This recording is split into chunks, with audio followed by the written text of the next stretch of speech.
Hi, my name is Carlos Rivera. I'm the Global Product Specialist of Feflow, and today in this tips and tricks session, I would like to introduce you to the new concept of Feflow PyHMC plugin to simulate coupled hydromechanical processes in Feflow. We basically look the effect of stresses on groundwater flows. We can describe these effects by the simple definition of Terzaghi in the 1923, which says that effective stresses are a direct function of total stresses, sigma, minus pore pressure, this pore pressure being calculated all the time in Feflow. Any change of stresses or effective stresses here will produce intrinsic changes of hydraulic properties like conductivity, porosity, and storage coefficient. Therefore, if we monitor changes of effective stresses, we are able to understand their effects in the groundwater flow later in the simulation. There are many cases where effective stresses are relevant for groundwater applications, hydrogeological applications, but also for geotechnical applications. Let's look at this example in Lancaster in California, where we have a continuous problem of land subsidence due to overexploitation of groundwaters. Also, this means that the well productivity will be reduced due to effects of compactation, meaning reduction of the permeability in the system. Another typical example in this is Mexico City Basin, where we have a continuous problem of land subsidence since the last 20-25 years in very large scales. Effective stresses are all the time relevant for drilling of tunnels, for understanding rock stability in dams, open pit dewatering, and other geotechnical applications. But also in the cases of geothermal applications, where we have sometimes a strong injection of fluid in the reservoir or aquifer, which could produce some hydraulic fracturing, these mechanisms can be simulated by incorporating effective stresses in groundwater modeling. Last but not least, we have cases of large-scale glacier treats, permafrost melting, which means a change of the weight being added or pressure being added on the ground surface, which will also modify the different stresses distributions and therefore hydraulic properties. How these methods has been implemented in Feflow, I will explain you in a few words now. Basically, we are looking the concept of principal stresses in the vertical direction, and we look the isotropic elastic compressibility range. For this, we are basically following the Hooke's law of elasticity, and this allows us to represent two different cases, granular media and fractural media.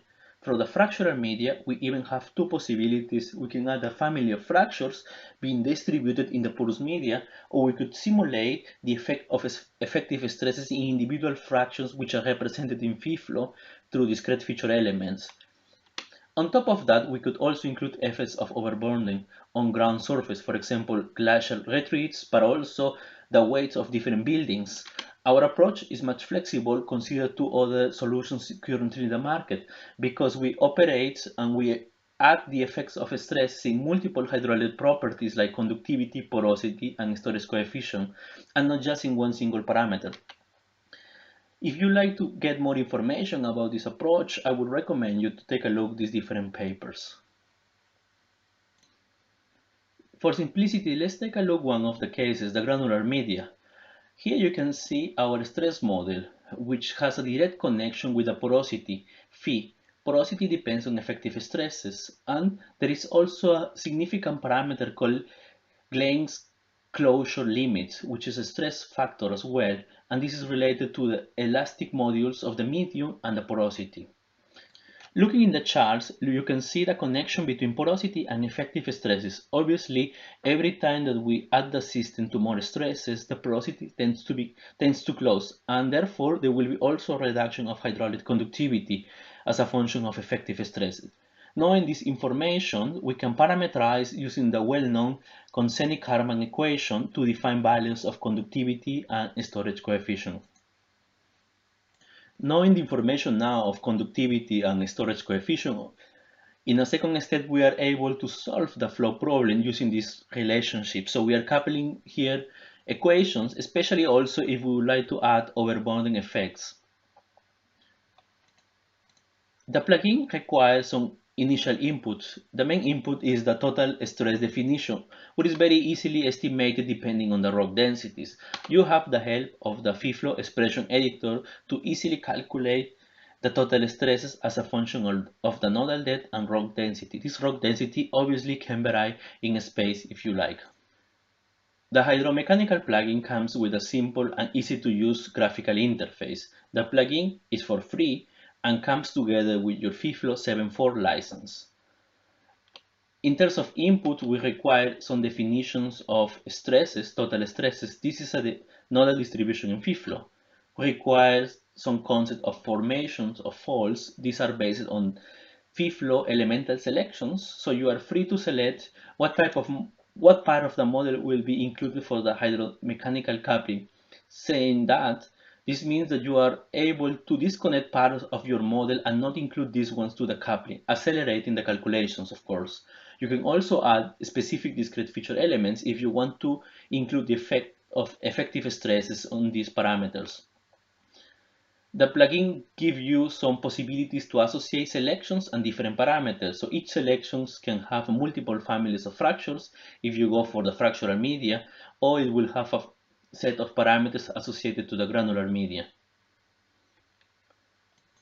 You could add the effect of surface loads. These are defined by time series in Feflow using the time series editor, where you can define the load in pascals added to different parts of the model domain. This gives you the flexibility to add effect of overbonding on space and on time.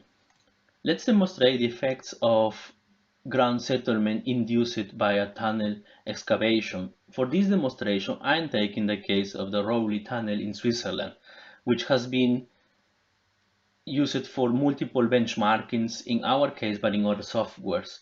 In this example, we have a significant decrease of discharge about 1000 liters per second during the drilling time. We will try to simulate this with Feflow. We are in Feflow and we see we have the geometry of the Rowley Tunnel in Switzerland. In terms of boundary conditions, we have a dam represented by a hydraulic head BC, and we also have the location of the tunnel being represented by a hydraulic head BC. For simplicity reasons, we simulate this as a steady-state solution. If you look carefully at the conductivity, this has a value of 0. This is because this information is not required. The conductivity will be estimated directly by the hydromechanical approach in Feflow. One of the first things that you need to do in your model is to add an isotropy distribution to the conductivity. Just activate the option behind the problem settings in Feflow. Second, you require a distribution of total stresses in pascals. This can be easily estimated by nodal depth in Feflow, auxiliary parameter, gravity, and rock density. As third step, you require to attach the plugin, as you can see in my plugins panel. Do a right click and go to the edit menu to open the graphical interface of this plugin. In the graphical interface, you are requested to connect multiple input values like total stress. This is the name of the distribution that we just create. Surface loads, if you have any, this will be a time series in Feflow. No stress porosity, this is not mandatory. Local deformation, we represent the change of porosity in each of the simulation time steps.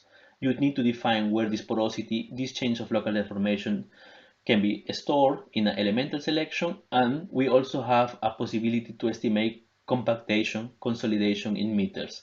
Also here, you need to define where this information needs to be stored in the Feflow.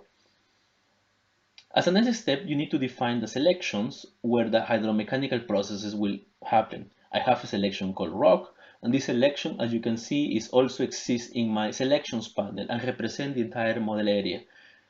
This selection is being added in the fractural media, and I have decided to include two families of fractures. Each family of fractures has multiple parameters like aversion Poisson ratio to connect vertical and horizontal stresses, closure stress, and so on.